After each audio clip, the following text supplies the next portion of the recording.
Hello and welcome to the Saturday Football Show. We've got a great panel this afternoon. We've got James B. He's rocking this revolting shirt.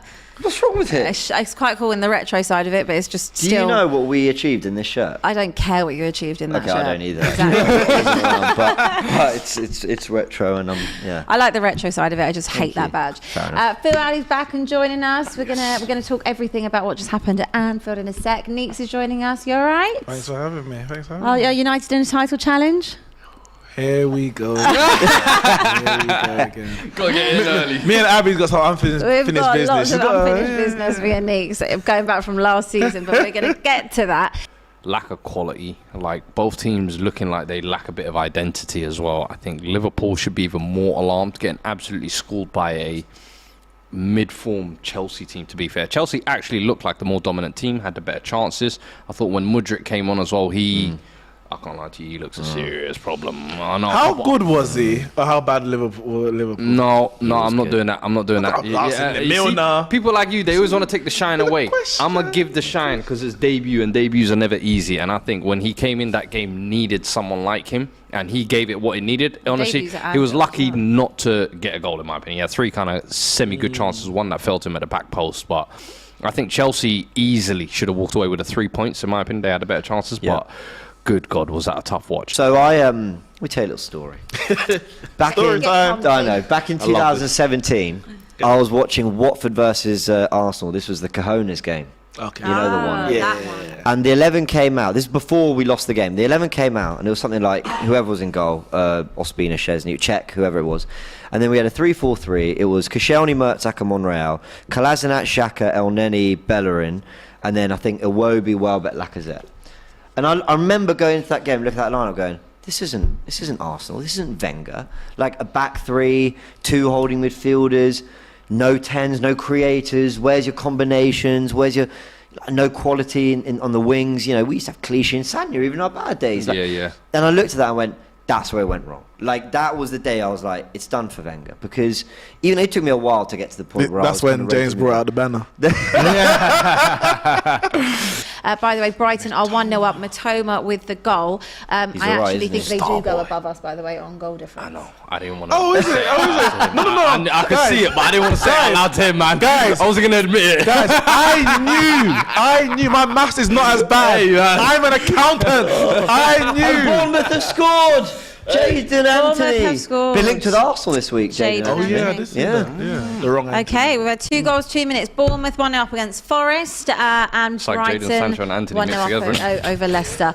West Ham are 1-0 up in El Sacico. Jared! I can't take that seriously. It is El Sacico. Everyone's calling it that. They are 1-0 up. Jared Bowen. East London! Yep, Jared Bowen. He's not been that is in a good massive form, goal. but he's finding some form. He also announced he's having twins yesterday with Danny Dyer. Oh, did he? Yep, Go on, happy let's have days it. all round. I don't think you can say that Mudryk would help you win the league. He hasn't played football for long enough for you to justify. All right. Let me rephrase this. If he helps Chelsea go up the league, and Arsenal don't win the league, so you can say, oh, look at those performances there. That's what he would have done for Arsenal. Is it worth the extra 5 million that they decided not to bid? Can I ask they bid in 95 million their deal. It was more the payment structure. Yeah, but I'm saying the overall deal was 95. Chelsea's was 100. Let me ask you a question. Break the bank, win the league. Sorry, you have to win the Premier League. It's the only thing that matters. Mudryk Leandro get ahead Trossard, of man. Gabriel Martinelli this season? Potentially. I'm not gonna lie. Does he? And it's an option. I don't know if you're in Arsenal Europa fans would League. agree. You're in Europa League. You're in I don't know FA if Arsenal Cup. fans would You're in the agree. Premier League, and you're playing 2 games a week at some point. You're making as if Leandro Trossard is like a half-bit player. Leandro Trossard has been a very vital point. I'm not making it. Brighton. I'm making it out that Mudryk was their first choice option, and therefore they thought that was the best choice for them. You get your first choice and you give yourself the best opportunity. Yeah, but there's a super chat here, but there's a chat here which completely backs up kind of the point I'm making from Baldor, who said overspending is a thing because clubs have got a budget. Arsenal got Zinchenko, Jesus, Saliba and Martinelli for a similar fee. That's mad. And I think that this is where Arsenal have actually learned, and I commend Arsenal. You know, in the past, they were going and signing Pepe for 75 million. They were giving Ozil a bumper contract. They were giving Aubameyang ridiculous money. And what did that get back for them? Nothing but mud and just a poor thing. But they have it's learned. turn. But it's the same board that signed Zinchenko, Jesus, but you can see and what was the third one? Odegaard, who also wanted Modric. So there's logic to what they're trying to do. Trossard fits in, and I think he becomes one of the players that just work. You can work around it, and he doesn't look out of place, but he's not someone who's going to win the game. It's so interesting. I agree. Because I think I'm with you. I think you're mad. I think that Trossard is a really good signing. I think it's a really smart signing. And in terms of being individually good, I mean, my guy scored a hat-trick at Anfield earlier in the season. Everyone scores a hat-trick at Anfield. Well, nowadays. But it's not the point. I think it's a really smart signing. Yeah. And if Tottenham would have pulled their finger out and not bid 12 million, he would have signed for Tottenham. And I think that equally I'll be honest with you, if he would signed for us, I wouldn't have gotten my juices flowing or anything. I think it would have been. I think we would have been in a better situation than we are now. Okay, you signed Trossard. Yeah.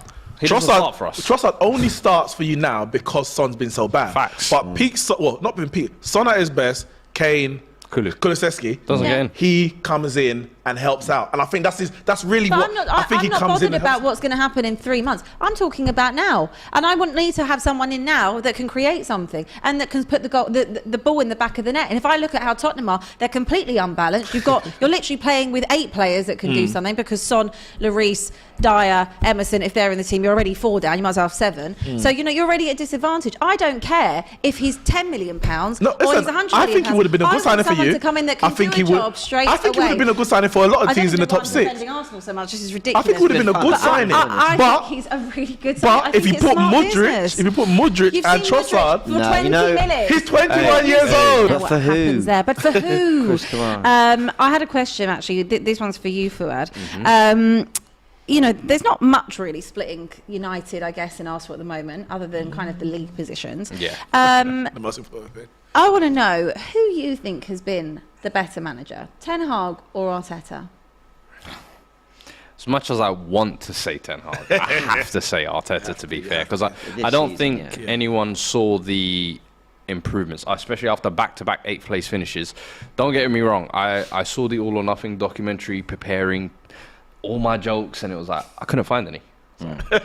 What's going on here? So when I watched the All or Nothing doc, I was like, I don't think this season they're going to be as pusher. I thought this year. I heard the doc didn't have what I wanted, so I didn't watch it. I still haven't watched it. You know, I have no intention of watching it. It's not a comedy. Exactly. Like cinema. Ours was like during lockdown. Yeah. Everyone's at home. Wasn't Man City's documentary during the Centurion? Yeah. I didn't watch it. I haven't watched it, guys. I'm not watching Jose it. Mourinho look up to the TV with his glasses. Like, that was I watched that one. The Daddy Rose clip. I watched that one. Dele Alli clip. Like, there's so many iconic moments in that Spurs one. Son, Hugo Lloris. Laughing at us, though. The Harry Kane speech. It's crazy. Yeah, there are some the amazing amount of moments in that, like our sporting director getting coffees and flirting with the coffee lady when you should be getting transfer targets. What's wrong with you? Do you know what? I need to rewatch that. Bro, ours was like the most embarrassing. Ours was like The Office, basically. Literally. Watching The Office. Hilarious. So when I was watching your one, I was expecting kind of similar, the same thing. But I knew after watching,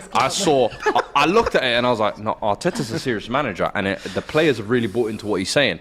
Guys like Shaq, I was like, oh, he's not just some hothead. Because I thought the players might have detested him behind. Oh, he's always letting us down. No, they really believe him. And it was like how they all bought in, and I was just like, yo, this ain't what I thought it'd be. So I knew this season you lot would probably look a little bit better, and I did not expect that. So I have to give Arteta a lot of credit because it took him 3 years to get to this point. Chelsea and Liverpool kind of go through a rebuilding period. I do think these two teams have the right coaches in time. They've gone through their transition periods, and they're signing the right players, I feel like, at this moment. Both superpowers in Premier League history, of course, with their great rivalry, as you said.